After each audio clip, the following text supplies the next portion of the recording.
The Himalayan or the new J series platform, the engines from the Royal Enfield stable, they cannot do this thing. So apparently, even if you are thinking that you should buy for the Scram 411, that engine will not be able to do what this is doing.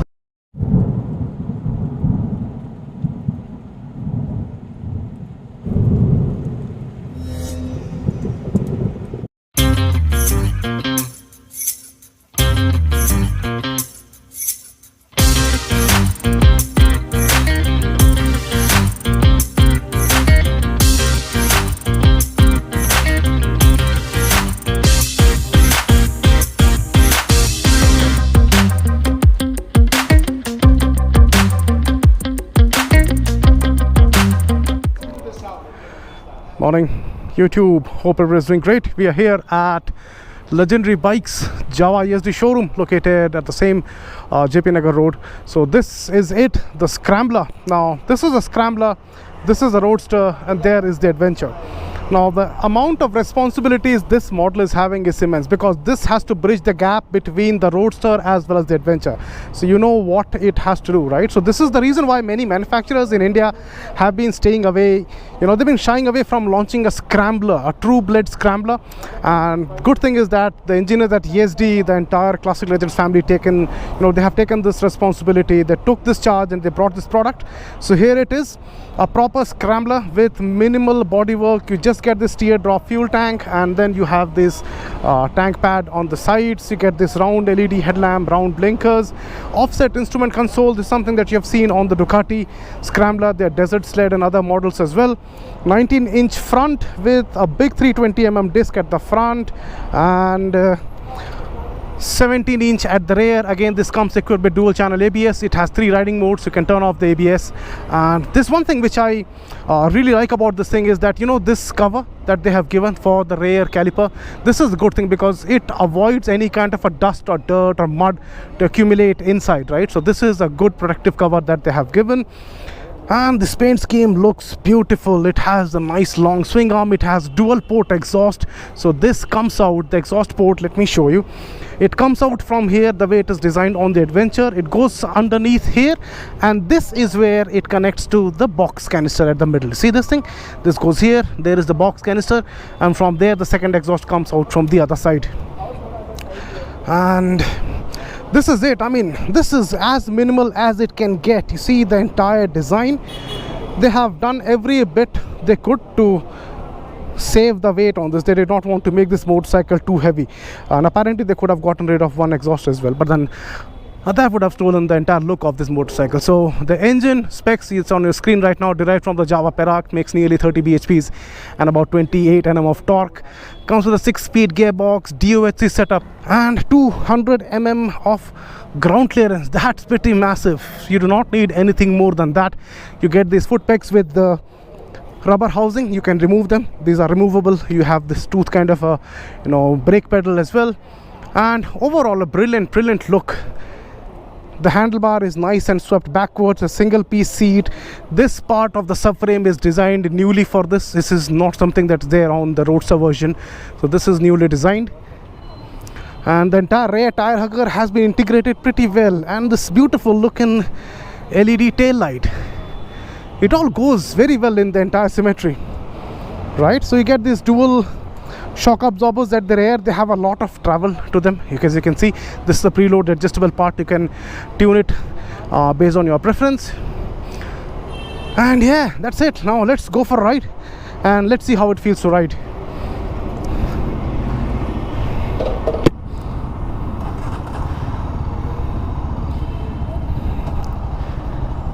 So the seat height, as you can see, I am 5'8". I cannot flat foot on both the sides. Again, I'm wearing the boots, even then I cannot flat foot, but yeah, it's pretty average for any normal Indian frame like 5'6", 5'7". Here we go. The engine is very punchy, very responsive. Compared to a Himalayan, it picks up speed pretty well. Let's try the brakes. Yeah, so brakes are pretty good. There's a lot of bite The brakes feel progressive at the same time. Now this comes with riding modes, as I said, and then if we switch to terrain mode, the rear ABS will be turned off. The suspension is definitely stiff, and again you need stiffer suspension because this is a motorcycle, the character of this engine, you know, it's something like a Duke 390. You would not want to ride it at a sedate pace. You want to do this. That is how this motorcycle is built. That is what it does to you, you know, it makes you feel like a teenager. The engine is pretty responsive. Let's see, I cannot show you the top speed because again I'm riding in city limit, so I should not be doing the top speed attempt at all.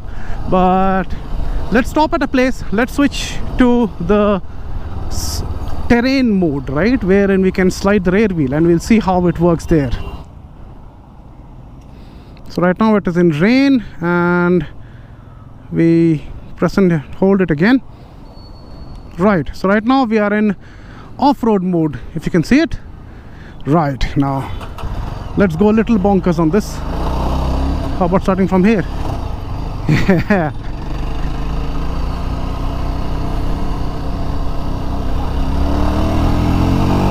Terrific engine response. This is something that you would find, as I was saying, on a Duke 390. And the seat is pretty good, it's pretty decent. There are a couple of things which I do not like about this. First thing is the design of the mirrors. I mean, they could have gone for a different design. Again, I know they wanted to keep the aesthetics, the symmetry in check. That's the reason they decided to go with this mirror, but yeah, they do not do a lot of justice. Second thing is the rear wheel hub. That does not belong to this category, you know. If you look at the wheel hub, the rear wheel hub of Java 42, you will understand that the rear wheel has been swapped from there, so they could have saved some weight at that place as well. And then these weld mark is something which I do not like. And the last thing is the dual port exhaust. Okay, it looks pretty good, it looks amazing, but yeah, less weight is always ideal when you are off the road. Yeah, okay, they slided the rear wheel a little bit. The fit and finish, otherwise it's pretty good. The paint quality is decent enough. We should not have any complaint. And there is one problem again here, that this engine does not like to be in higher gears when you at slower speed. You know, it's like 35 kilometers per hour at fourth gear. It starts knocking. It does not want you. It wants you to downshift. So if you are off the road, this is something which might bother you a little bit, because it does not have the low end grunt like the Himalayan has, but at the same time it has a lot more top end compared to the Himalayan.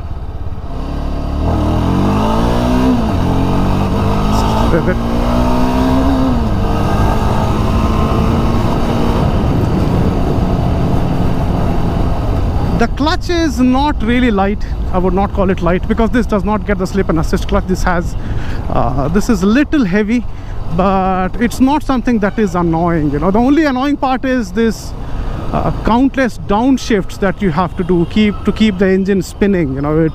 If you want to keep it at its happiest form, then you need to do a lot of downshifts, and you need to do a lot of upshift as well. Otherwise this engine does not like to do that. But it's a very friendly motorcycle, you know. Even after being 182 kgs of curb weight, this feels pretty light, and that's because the geometry, the weight distribution on this thing is nearly spot on. You don't feel any heaviness in the front when you're steering. You don't feel the rear to be fishtailing at all, you know, when you are suddenly applying the brakes. So they have done a brilliant work with the entire weight distribution of this thing. So now coming to the verdict, should I be buying this? Would I be recommending anybody to buy this? Of course, yes, this is a great piece of motorcycle. And as I said in the beginning, Scrambler is something that is literally unheard of so far. I mean, because the least expensive Scrambler that you can buy today is the Ducati, I think, and then you have the Triumph Scrambler 1200. Other than that, there is nothing. So if you want one motorcycle in your garage, one thing that can do your city duties, one motorcycle that can do your highway duties, and one thing, oh my god, yeah, my voice, that's because of the stiffness of the suspension, and one motorcycle that you can take off-road as well, then this is it. There is nothing better than this, to be honest with you. At least as of today, there's nothing better. at this particular price point. You get a good amount of power, you're getting a 6-speed gearbox, you're getting a much advanced engine, which again is fuel injected, which is liquid cooled, and everything else. In the middle you have this beautiful looking TFT dash. And you get the riding modes as well. The switch quality is pretty good. This is it, man. This is perfect motorcycle. So thanks a lot for tuning in, my dear friends. I hope that this video comes out to be of some help. In case if it does, don't forget to give it a thumbs up, share it with your friends and acquaintances, and I'll see you guys again in the next one. Until then, stay safe, ride safe, and I have to go home and convince my wife that let me sell the X-Pulse so that I can buy this. It's going to be a difficult task for me to do, but let's see.